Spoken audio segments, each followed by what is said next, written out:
There's been some discussion about whether Trump should be given intelligence briefings, and the whole thing is focused on the issue of whether that can be consistent with national security, given that we know what Trump has done before with classified information.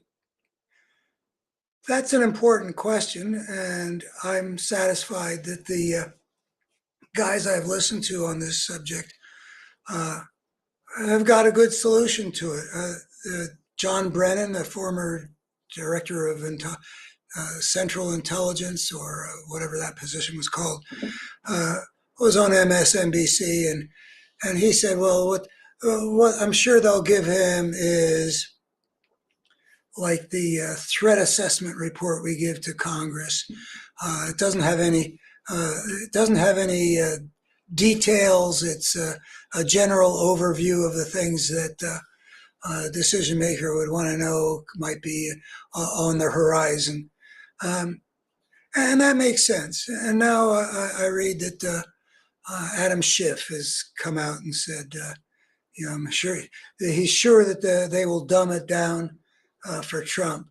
And so it's reassuring. Yeah, they can give him an intelligence briefing and not give him anything that would enable him to betray the country in some fashion. But I'd like to raise a different aspect of the situation, a different possibility. And I am not coming to a position that they should not give him the intelligence briefings.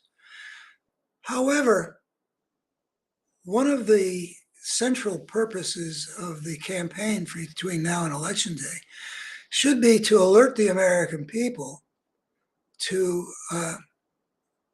the exceptionally dangerous thing that Donald Trump represents.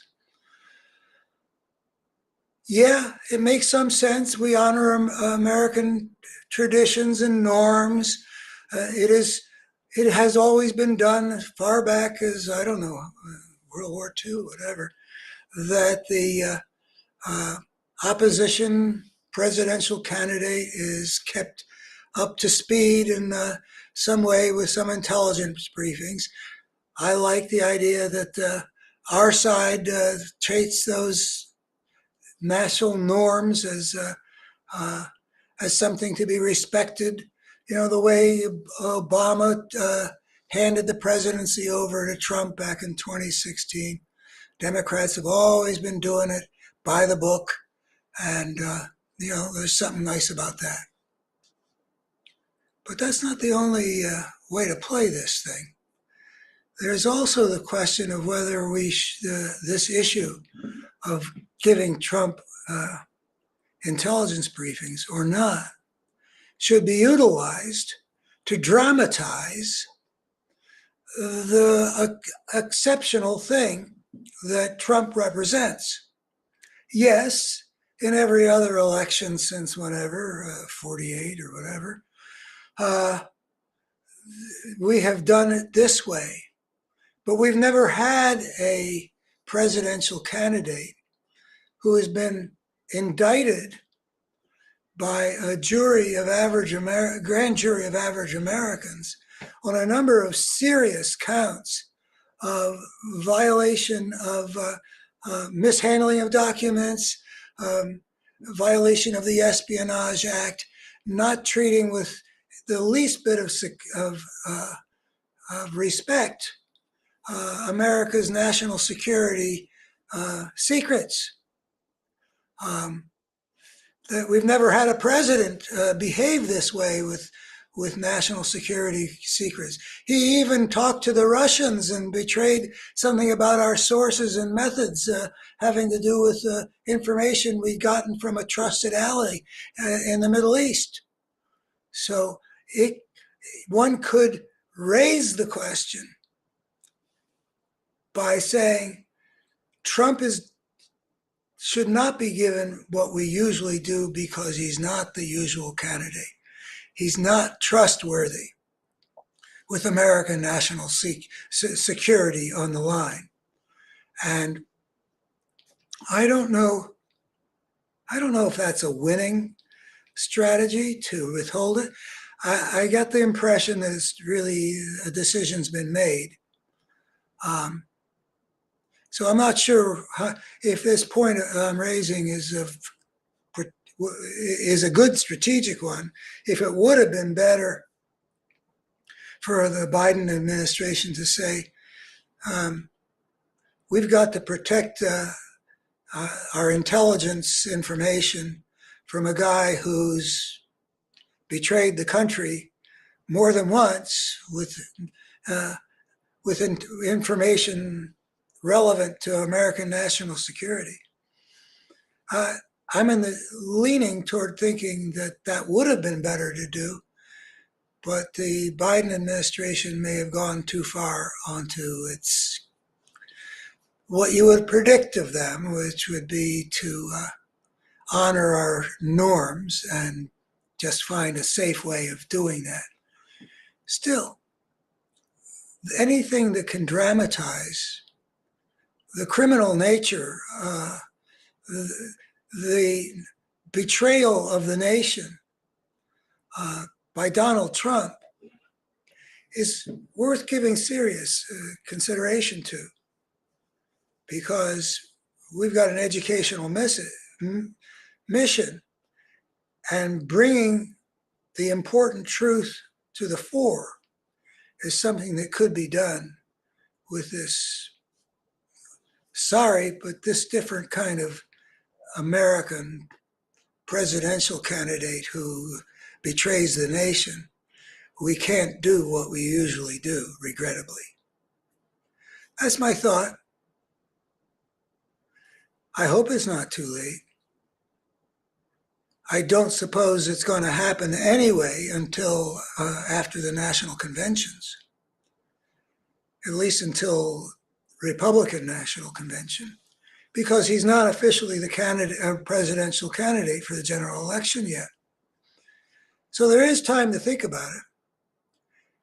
And if it is a good idea to use this to dramatize an important truth about Donald Trump to the American people, then even if the Biden administration has already made a decision to go by the book, do the usual, be polite,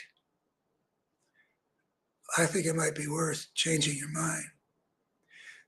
The Democrats, and Joe Biden in particular, have a characteristic error of being Mr. Nice Guy.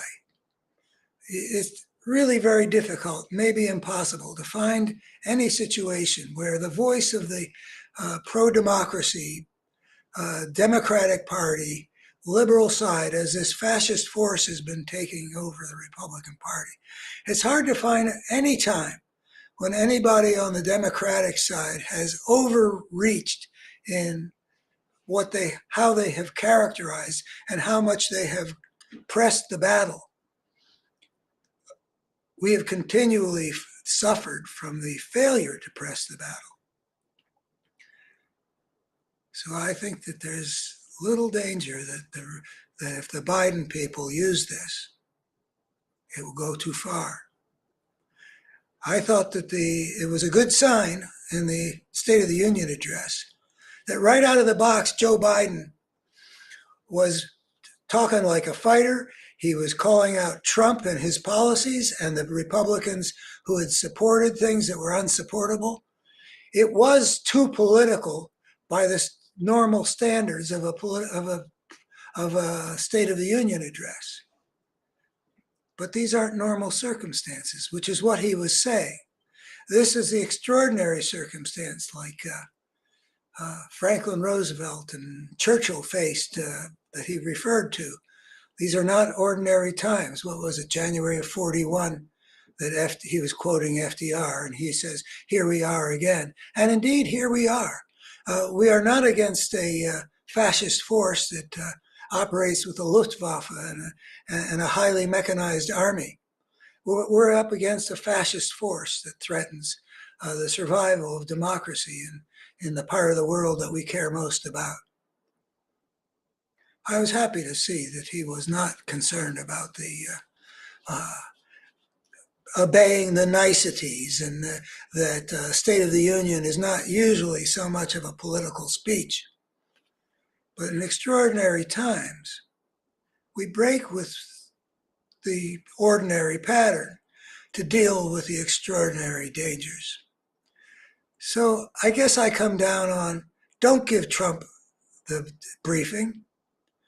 Use this to dramatize that Donald Trump has betrayed the nation in the past, is indicted for betraying the nation with classified documents in particular, and show the American people who this is so that they will reject him come November. Thank you.